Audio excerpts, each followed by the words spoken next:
नमस्कार। देव दीपावली। जी हाँ, एक एक दीपावली तो वो होती है जो कार्तिक मास के अमावस्या के दिन हम सब सेलिब्रेट करते हैं। दीप जलाते हैं, मिठाइयाँ बांटते हैं और कई जगहों पे पटाखे भी फोड़ते हैं। माता लक्ष्मी की पूजा की जाती है। विशेष रूप से दीपावली के रात्रि में माता लक्ष्मी की पूजा की जाती है, गणेश जी के साथ और माता सरस्वती के साथ। तो इस तरीके से हम दीपावली मनाते हैं। दीपावली के 15 दिन बाद कार्तिक मास के शुक्ल पक्ष के पूर्णिमा के दिन, पूर्णिमा हमेशा शुक्ल पक्ष में ही होती है, तो कार्तिक मास के पूर्णिमा के दिन देव दीपावली मनाया जाता है। तो देव दीपावली कार्तिक मास के पूर्णिमा के दिन मनाया जाता है। तो आइए जानते हैं ये देव दीपावली क्या है और ऐसी क्या विशेषता है जिसके चलते जिसकी इतनी चर्चा की जाती है। तो देव दीपावली जो है भगवान भोलेनाथ की नगरी काशी में बड़ी धूमधाम से मनाई जाती है। ऐसी प्रबल मान्यता है कि भगवान भोलेनाथ की नगरी काशी नगरी में गंगा तट के किनारे ब्रह्मांड के सभी देवी देवता उतरते हैं, गंगा जल में स्नान करते हैं और वहाँ पर देव दीपावली का सेलिब्रेशन करते हैं। मतलब सभी देवी देवताओं का जमावड़ा जो होता है काशी नगरी में, और काशी नगरी के साथ साथ इस पूरे भारत भूमि में कार्तिक मास के पूर्णिमा के दिन होता है।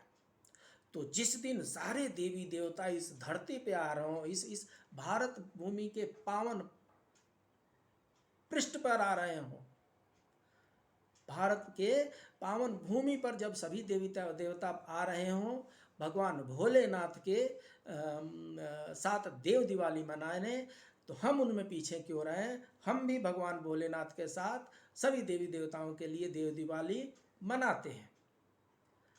इस दिन काशी नगरी ही नहीं, पूरे भारत में चारों तरफ दीप और दिए से चारों तरफ सजाए जाते हैं, फूल होते हैं, दीप जलाए जाते हैं। गंगा तट पर तो जो दृश्य होता है अत्यंत भाव विभोर करने वाला होता है। चारों तरफ दीप ही दीप दिखाई पड़ते हैं। नदी के तट पर भी दीप होते हैं और नदी के भीतर भी तैरते हुए दीप दिखे जाते हैं। तो आइए जानते हैं कि देव दिवाली मनाई किस लिए जाती है, ऐसा कौन सा कारण हुआ जिसके लिए देव दीपावली मनाया जाता है। तो जितने लोग जानते हैं तारकासुर को एक आशीर्वाद प्राप्त था कि उसकी मृत्यु सिर्फ और सिर्फ भगवान भोलेनाथ के संतान से ही, पुत्र से ही हो सकती है। भगवान भोलेनाथ के 6 दिन के पुत्र से ही हो सकती है। भगवान भोलेनाथ को छोड़ करके माता सती हो गई थी। उसके बाद से भगवान भोलेनाथ को कोई संतान होगा ये दिख ही नहीं रहा था, और इसीलिए तारकासुर ने ब्रह्मा जी से यह आशीर्वाद लिया कि अगर मुझे कोई मारना चाहे तो भगवान भोलेनाथ का पुत्र ही मारे जो 6 दिन का हो, 6 डेज का हो। कालांतर में माता पार्वती प्रकट होती हैं और उनका भगवान भोलेनाथ के साथ विवाह संपन्न होता है और उनसे कार्तिकेय जी वो प्रकट होते हैं, और 6 दिन के कार्तिकेय जी जो हैं वो तारकासुर का वध करते हैं।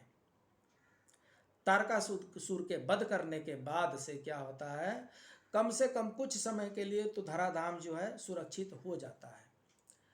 लेकिन तारकासुर के 3 पुत्र होते हैं। तीनों पुत्रों को एक साथ त्रिपुरासुर नाम से हम जानते हैं। तो तारकासुर के जो 3 पुत्र त्रिपुरासुर होते हैं वो ठान लेते हैं कि मेरे पिता की हत्या ये जितनी देवी देवताओं ने किया है, इन सारे देवी देवताओं को मैं चैन से बैठने नहीं दूंगा, मैं उथल पुथल मचा करके रख दूंगा। और तारकासुर का वध का बदला लेने के लिए त्रिपुरासुर जो थे वो जितने भी प्रकार के वो आशीर्वाद प्राप्त किए थे, उस आशीर्वादों का दुरुपयोग करते हुए इस ब्रह्मांड में तहस नहस मचा दिए थे। मनुष्यों के का तो भूल ही जाइए, देवी देवताओं का भी जीना उन्होंने हराम कर रखा था। ऋषि मुनि साधु जितने भी थे सब परेशान थे। देवी देवता ऋषि मुनि साधु संत मनुष्य सब त्राही त्राही कर रहे थे। सभी एकत्रित होकर के और भगवान भोलेनाथ के पास गए।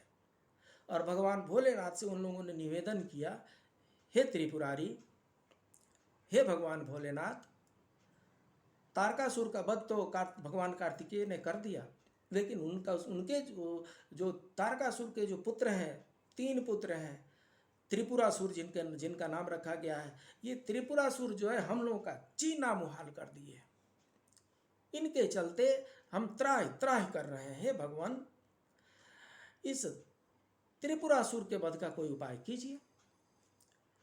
भगवान भोलेनाथ कालांतर में त्रिपुरासुर का वध करते हैं और त्रिपुरासुर का वध करने के बाद सभी देवी देवता, मनुष्य, गंधर्व, ऋषि मुनि जितने भी होते हैं ये सब प्रसन्न हो जाते हैं और तारकासुर के वध के उल्लास में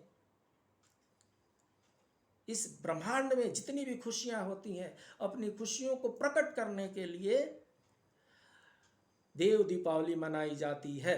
तारकासुर का वध भी कार्तिक मास के शुक्ल पक्ष के पूर्णिमा के दिन ही हुआ था और इसीलिए कार्तिक मास के पूर्णिमा के दिन देव दीपावली मनाई जाती है।